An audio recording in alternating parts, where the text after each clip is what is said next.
There's a phrase that sounds responsible, that sounds patient, and sounds mature, yet it kills more real estate investors than bad deals ever will. And that phrase is, we'll just let time fix it. Time does not fix bad deals, time reveals them. And in this episode, I want to break that down.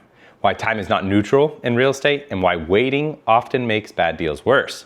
And how to tell whether time is working for you or against you. And if you've ever said it'll work itself out in a few years, this episode is for you.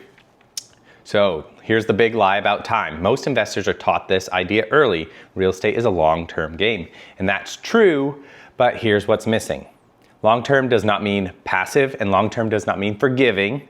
And especially long-term does not mean time is your friend. Time applies pressure, and pressure exposes weak assumptions. Time can only help if certain things are true. And the time only helps a deal if your cash flow is strong, debt is stable, leverage is conservative, your CapEx is planned, and the exits are optional. If those aren't true, time does the opposite.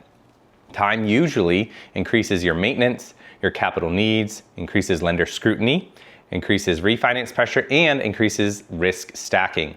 Time is not a cushion, it's a multiplier. So why do we tell ourselves time will fix it? Here's the psychology behind it.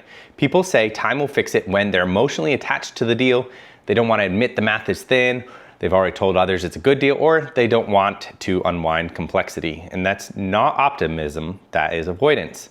Time becomes a story we tell ourselves to avoid making a hard decision now. So 3 ways time makes bad deals worse. Let me get my marker. Number 1, deferred problems. Deferred problems get more expensive. Every year you delay, roofs age, systems fail, CapEx stacks, and insurance rises. A deal that barely works today almost never works better later without intervention. Number 2, optional exits usually become forced exits. At first, a refinance or sale feels optional, and then a balloon approaches, a seller note matures, or a lender changes terms, and suddenly the exit isn't strategic, it's mandatory. Time turns that flexibility into an obligation. Number 3, leverage. Leverage becomes heavier, not lighter. People assume amortization saves them, but if your NOI doesn't grow meaningfully, or the rates rise, or the values flatten, then leverage actually becomes more restrictive over time and not less. So why is seasoning not a strategy? You'll hear this all the time, we just need more seasoning. Seasoning only helps if the deal is fundamentally strong, the NOI trajectory is real, and the refi math already works conservatively. Seasoning does not rescue over-leveraged deals, break-even deals, and deals that rely on market shifts. If seasoning is your plan, you don't have a plan. How do you tell if time is an enemy? That's a good question there. Here's my test. I ask, is the deal stronger in 3 years if nothing improves? Does cash flow widen or compress over time?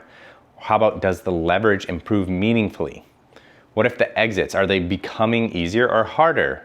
If time makes the deal more fragile, then I pass. Not later, now. So if time doesn't forgive bad math, you see that it punishes it slowly.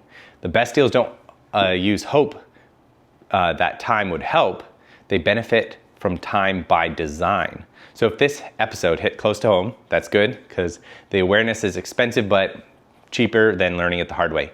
Next episode, we're going to talk about why optional exits are the most misunderstood concept in investing. And that's where good deals separate themselves from survivable ones.